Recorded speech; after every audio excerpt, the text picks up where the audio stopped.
ভারতের জনগণের মতো ভোট দিয়ে নিজেদের প্রতিনিধি নির্বাচনে বাংলাদেশের মানুষের আকাঙ্ক্ষাকে নরেন্দ্র মোদীর নতুন সরকার মর্যাদা দেবে বলে প্রত্যাশা করে বিএনপি দল।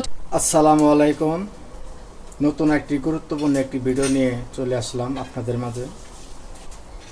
যে বাজেট সংসদে ঘোষণা করা হয়েছে, অনেক কিছু পণ্যর দাম বাড়ছে, সেই নিয়ে বিএনপিরা এই প্রতিবাদ জানিয়েছে।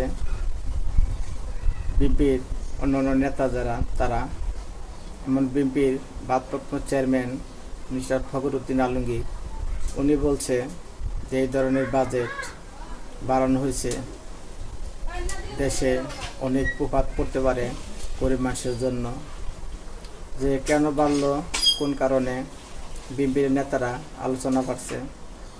চলুন আমরা শুনে আসি যে মিস্টার ফখরুদ্দিন আলমগীর কী কথা বলে এই বাজেট নিয়ে।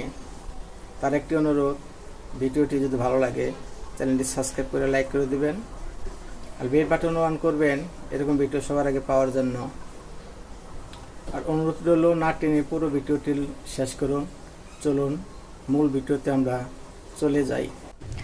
ভারতের জনগণের মতো ভোট দিয়ে নিজেদের প্রতিনিধি নির্বাচনে বাংলাদেশের মানুষের আকাঙ্ক্ষাকে নরেন্দ্র মোদীর নতুন সরকার মর্যাদা দেবে বলে প্রত্যাশা করে বিএনপি। দলটির মহাসচিব মির্জা ফখরুল ইসলাম আলমগীর এ কথা জানিয়ে বলেন, ভারতের সমর্থন নিয়ে জোর করে দেশে ক্ষমতায় টিকে আছে আওয়ামী লীগ। ঢাকা রিপোর্টার্স ইউনিটিতে আলোচনা সভায় তিনি এসব কথা বলেন। আরও জানাচ্ছেন মইনুল আহসান। কৃষক দলের আলোচনা সভায় প্রস্তাবিত বাজেটকে লুটপাটের কৌশল দাবি করে বিএনপি মহাসচিব মির্জা ফখরুল ইসলাম আলমগীর বলেন, নিত্যপণ্যের সীমাহীন মূল্যবৃদ্ধিতে ক্রয় ক্ষমতা হারিয়েছে সাধারণ মানুষ। এমন একটা অবস্থা হয়েছে যে সাধারণ মানুষের ক্রয় ক্ষমতা একেবারে শেষ পর্যায়ে গিয়ে পৌঁছেছে। ইনফ্লেশন বাজেট দিয়েছে, এটা নিয়ে অনেক কথা হয়েছে। এই সম্পূর্ণ বাজেটটাই হচ্ছে তাদের লুটপাটের বাজেট। এই আওয়ামী লীগ কি আওয়ামী লীগ? এটা তো এখন আজিজ আর বেনজিরের আওয়ামী লীগ। তো জনগণকে সংগঠিত করে আমাদেরকে আন্দোলন আরো তীব্র করতে হবে এবং সেই আন্দোলনের মধ্য দিয়ে এদেরকে পরাজিত করতে হবে। ভারতের নতুন সরকারের শপথ গ্রহণ নিয়ে কথা বলতে গিয়ে বিএনপি মহাসচিব প্রত্যাশা করেন, বাংলাদেশের মানুষের গণতন্ত্র ও ভোটাধিকার ফিরে পাওয়ার আকাঙ্ক্ষাকে এবার সম্মান জানাবে নরেন্দ্র মোদী সরকার।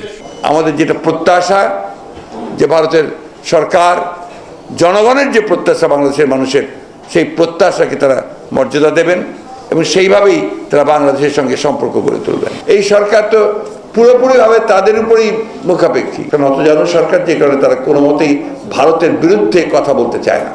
ভারতের বিরুদ্ধে তো বলতে চাই না আমরা। যে বিষয়গুলো আমার ব্যক্তিগত ইন্টারেস্ট, আমার রাষ্ট্রের ইন্টারেস্ট, জনগণের ইন্টারেস্ট আছে, স্বার্থ আছে, সেগুলো নিয়ে তো আমি কথা বলতে